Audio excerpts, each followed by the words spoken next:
En el módulo anterior aprendiste sobre el perfil y campo de acción del ingeniero industrial.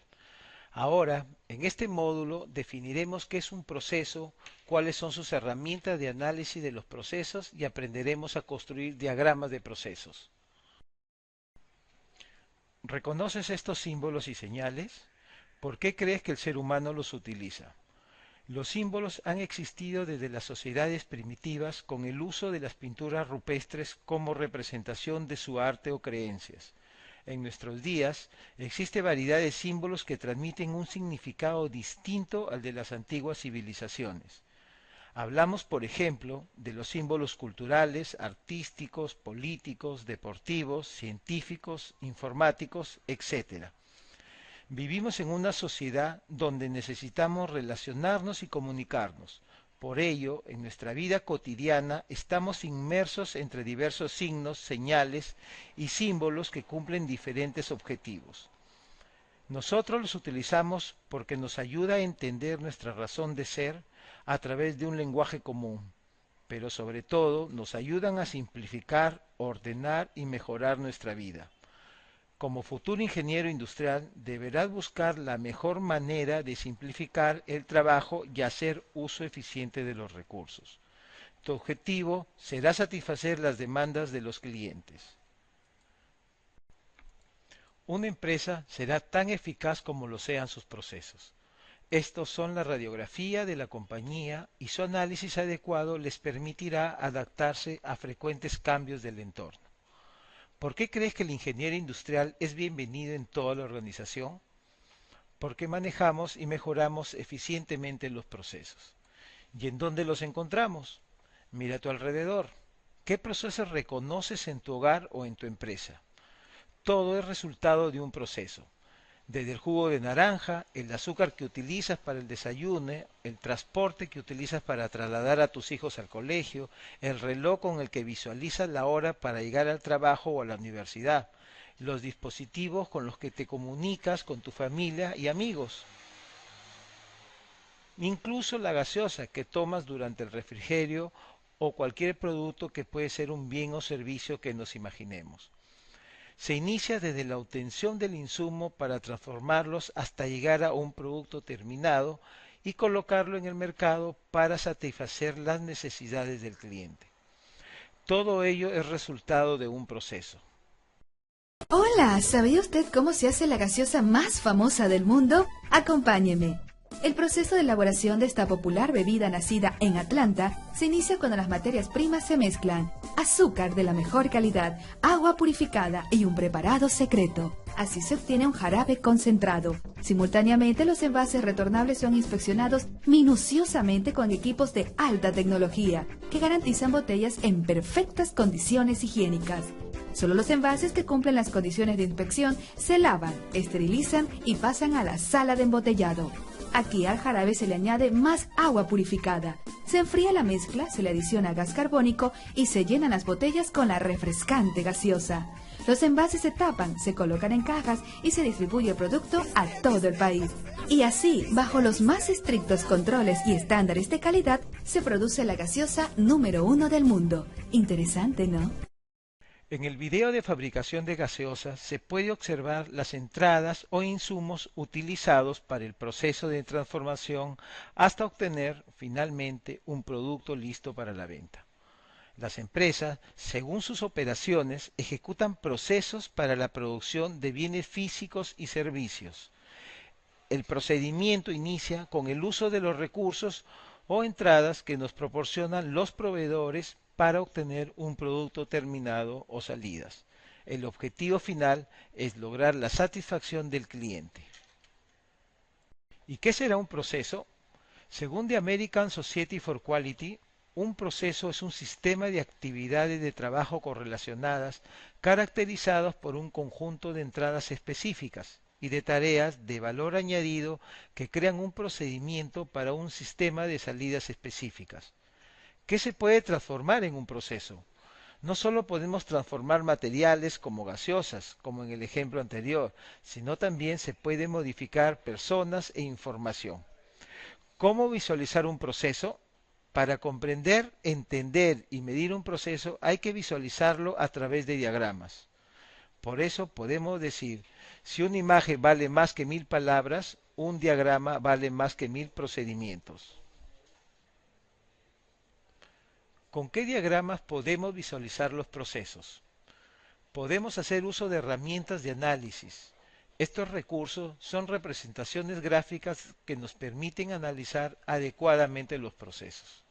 Recordemos que los procesos son una secuencia de actividades identificadas por símbolos y mediante su elaboración y análisis se pueden elaborar proyectos de mejora de método de trabajo, distribución de planta, eliminación de actividades innecesarias y reducción de las distancias de recorrido de los materiales.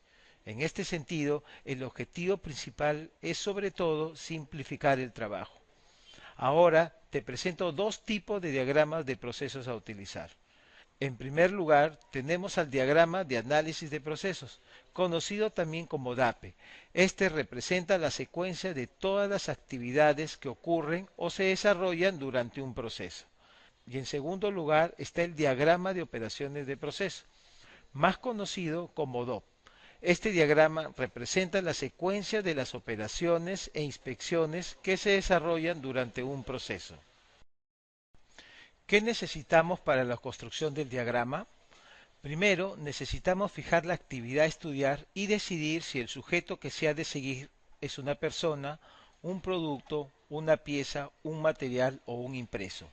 Luego, debemos escoger un punto definido de partida y de llegada para estar seguros de que se cubrirá la actividad a estudiar. Finalmente, se debe construir el diagrama. Su construcción comprende tres aspectos. La identificación. Aquí se colocan los datos del diagrama como tipo de proceso, fecha, persona que lo elabora y otros datos. El cuerpo del diagrama. En él se registra el tiempo, simbología y descripción de la actividad. En resumen, es donde consolidamos el número de actividades y tiempos por actividad.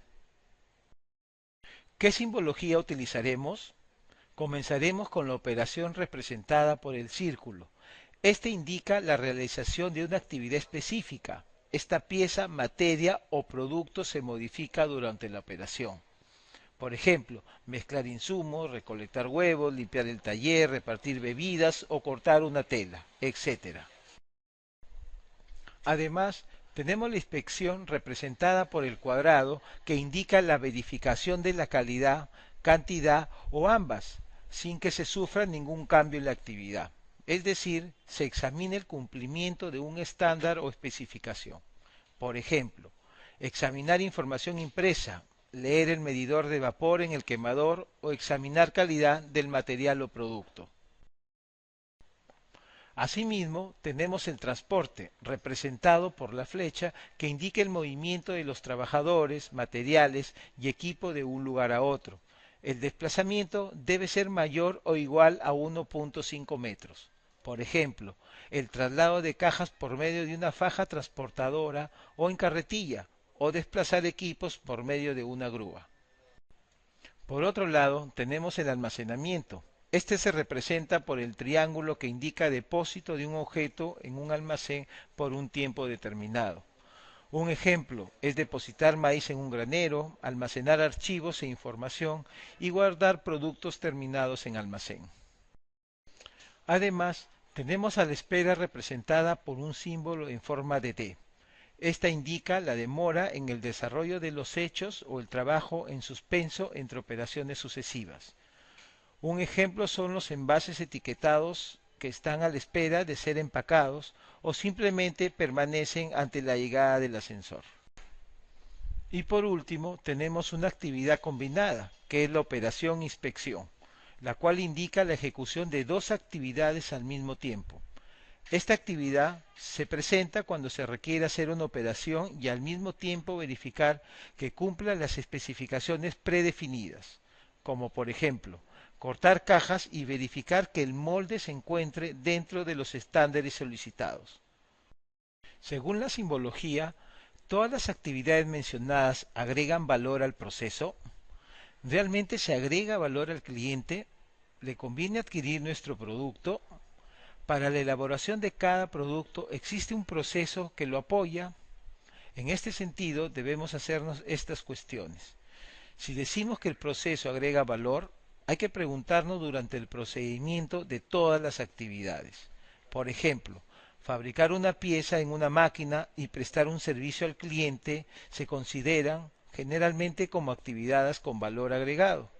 Por lo contrario, rectificar una factura incorrecta, trasladar materiales por una fábrica mal diseñada y reparar productos defectuosos se observan como actividades sin valor agregado, ya que si el diseño o el proceso de producción original se hubiera hecho bien, no habría surgido la necesidad de estas actividades. Agregar cuadro. Por ese motivo, consideramos actividades productivas a las que agregan valor a las operaciones, inspecciones y actividades combinadas. Y las actividades improductivas son las que no agregan valor, el transporte, la demora y el almacenamiento. ¿Cómo calculamos el porcentaje de actividades productivas e improductivas?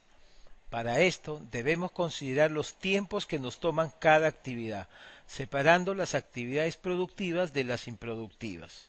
Para el cálculo del porcentaje de actividades productivas, consideraremos en el numerador la suma de los tiempos de actividades productivas y en el denominador la suma total de los tiempos de las actividades.